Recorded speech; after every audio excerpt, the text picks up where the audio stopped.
I want to explain a yesod that I think is very important and is confusing a lot of people. Chinuch means to train somebody to do the right thing. Somebody's 5 years old, 6 years old, 7 years old, you tell them what the right thing is. If you're not mechanech them, you don't train them, you don't educate them, you don't show them, you don't teach them, how are they going to know? So the kid comes home, he puts down his knapsack on the floor, and you say, Chaim, the knapsack goes over there. You teach him. That's chinuch. Part of chinuch is that if you don't do the right thing, there's punishment, there's a consequence, how to do it, how not to do it. These days it's done with love, incentives, fine. That's all part of while I'm teaching somebody to do the right thing. Then we have a teenager who knows what the right thing is, and now they're not doing it. That's out of the gidrei chinuch. That's not chinuch anymore. A teenager, a young adult, an adult who is rebelling is not lacking chinuch. It's not that they weren't educated, and it's not that they don't know right from wrong. They're not going to do it. And then we go now into this new sugya, this new category, and we start doing chinuch, teaching, preaching, consequences, fighting, arguing. That is the wrong tactic to make somebody want to do the right thing.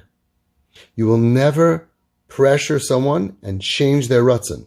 So as long as you're bringing them up and you're showing them with a smile in a nice way, you're teaching and showing, and an occasional punishment, and everything is done according to any chinuch book. That's chinuch. But that's only until they're 10, 11, 12. Afterwards, when they're fighting you, and you're arguing, you're pushing, you're controlling, we slip into jihad mode. Jihad parenting. Communism. In my house, you're not going to do that. You better get up. You're embarrassing. Blah, blah, blah, screaming, fighting, arguing. That is not chinuch. That's panic.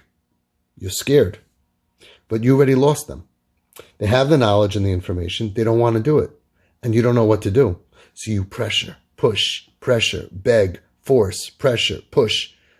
That has nothing to do with chinuch. What is going to work? Separate category. So I'm just saying this short clip to understand the difference between teaching somebody, hey, you don't know what to do, let me show you what to do. Hey, you got to do this, you got to do that. You finished your supper? Please put away your plate. Chinuch. But once they know what to do and they say, not doing it, that's a whole different ballgame. Rebellious or unhealthy behavior, many times coming from pain. You have to figure out what's bothering the person. They're not missing chesaron. They don't have a chesaron havana or yediyah. They don't need that information, and they don't need pressure to create. You don't realize, parents, at that point when the child is driving with the emergency brake on, when they're not doing what they used to do, what they already knew, what you already taught them, at that point you have to heal them. You have to motivate them. You have to figure out what the problem is, what's bothering you. Don't turn on them. All of a sudden, these kids are like, what? You don't know me? You don't realize something's wrong? For 15 years, I'm behaving one way, and all of a sudden I turn around, and all you have to do is look down at me and argue with me? You don't realize something's bothering me? What kind of parents are you? So you have to realize it's a different sugya. Don't confuse chinuch with communism. So many times parents make that mistake. The kid says, I'm not going to dress tznius. You, in my house, you better.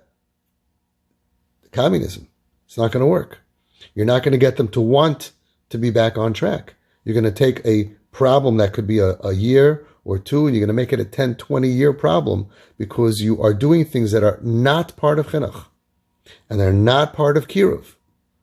You need to understand that once the child knows and they don't want it for whatever reason, stuffing it down their throat creates a rebellion that's much worse, creates major problems that you don't even want to dream that you could end up being.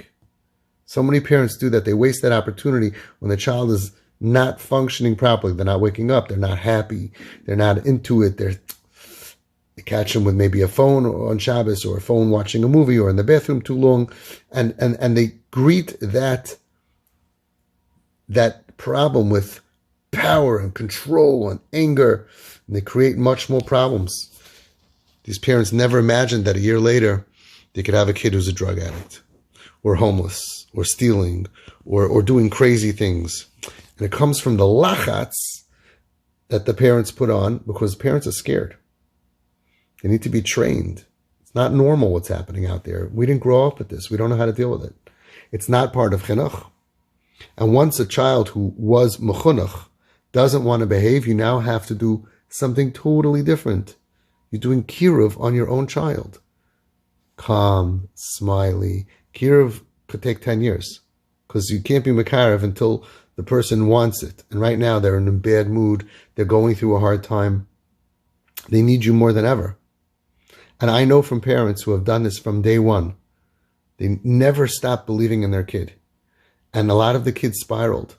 But instead of all the way down to cocaine, God forbid, heroin, chas v'shalom, homelessness, craziness, insanity, violence, same kids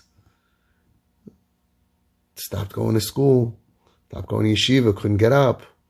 And instead of being greeted with harshness, because at that point you're just panicking, it's not chinuch. Yeah, how can you not get something on this book? None of that. Sweetness, kindness. So they still get worse because something's bothering them. But much earlier, they show the parents where their boo-boo is. And they open up and they feel, I can trust you. It's the trust. Because if you don't build trust, and you don't hold the trust, you don't rebuild it after it's shattered by abuse and trauma and different things that shatter trust. If you don't do that, and the kid can't trust mommy and daddy, it's a big problem. It's tremendous pain. They feel verloren. They feel lost, zerbrochen, broken, confused, shattered. And these days with so much emotional problems, Schwachkeit and weak, it's weak. People are weak. They snap. They look for instant gratification. So they watch more movies and they get more into trouble and they hang out more on the streets and they look for things to numb their brain because they can't take it. They can't take the pain. On top of everything that made them stop being able to function, they now have a problem. My parents. And unfortunately, some of those parents are being driven by bad advice. These people give advice over and over again, and it makes the kid worse. And the parents are stuck because they only know one way. You have to have rules and boundaries and consequences. Otherwise, he's going to be a para adam. I feel so bad for those parents because they lose their kids so many times. So many times it turns out that the kid really was suffering. How do you know? There's no x-ray for this. How do you know when a kid wakes up late or is doing all this behavior that's not proper, whether it's midas reis or it's chayla nefesh? How do you know? Even if you're right, how do you take a guess? How do you take a chance like that? Maybe you're right and you can control the kid, but if not, you break him and you're dealing with psych wards and violence and atzala. And how many of those parents who nebuch, they have kids in those terrible stages will tell you how many people they asked for advice and the advice was consistently to be tough instead of understanding. Because if you're understanding, it looks weak. What are you doing? You have to stop him. You can't stop him. You did chinuch for 15 years. You spent $250,000 of chinuch on these kids. They have chinuch. You did a good job. Assuming you did a good job, you did. Something else went wrong. And if you're going to start fighting fire with fire, you're going to have a lot of fire. And that's why the Nesiv Shalom did not give that advice. Reb Gershon Edelstein Shlita does not give that advice. Reb Steinman Zatzal did not give that advice. Reb Yashav Zatzal did not give that advice. Reb Pam Zatzal did not give that advice. The Chazon Ish Zatzal did not give that advice. The Baal Shem Tov did not give that advice. So many Svarim, thousands of stories. It was never fight fire with fire. It was always okay. The kid is now not able to function properly. It's an illness. It's a spiritual or emotional illness. We have to heal them. And the first thing is with our love. You have to open up the doors of their being, of their heart, of their nefesh with chachma. It takes a lot of chachma. And the problem is, chachma doesn't work instantly. People want instant. Stop them. What do you do if your girl is going outside, not sneeze? Fight her. That doesn't work. If it would work, halavai, if it would work. I wish Petch would work. I wish you could slap your kid and they behave the next day. That would be wonderful. So we understand the difference between chinuch and then it's a different category. When is it a different category? When the child used to do it and knows it and now stops. Now they need encouragement love, other things to figure out what's wrong, incentives, motivation, idud, encouragement. What's going on? How's it going? Take them out to eat. Have a one-on-one. Start having some fun with them.